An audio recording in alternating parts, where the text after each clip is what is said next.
why don't you accept this wonderful offer? Why wouldn't you like to meet Shakespeare, for example? I mean, I don't know if you really think that when you die you can be corporeally reassembled and have conversations with authors from previous epochs. It's not necessary that you believe that in Christian theology, and I have to say it sounds like a complete fairy tale to me. The only reason I want to meet Shakespeare, or might even want to, is because I can meet him any time, because he is immortal in the works he's left behind.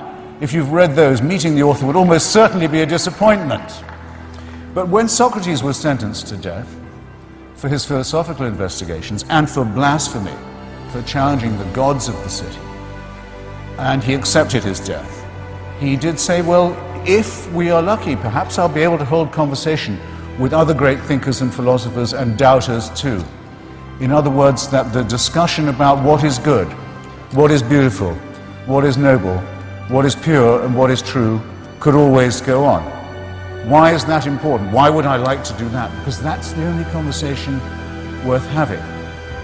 And whether it goes on or not after I die, I don't know. But I do know that it's the conversation I want to have while I'm still alive. Which means that to me, the offer of certainty, the offer of complete security, the offer of an impermeable faith that can't give way, is an offer of something not worth having.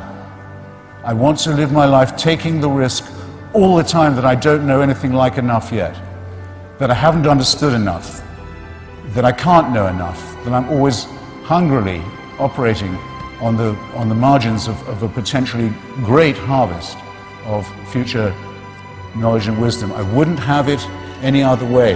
And I'd urge you to look at those of you who tell you, those people who tell you at your age that you're dead till you believe as they do. What a terrible thing to be telling to children. And that you can only live,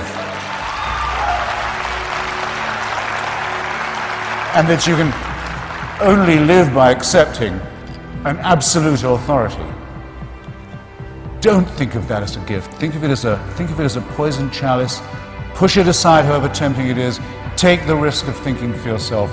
Much more happiness, truth, beauty, and wisdom will come to you that way. Thank you.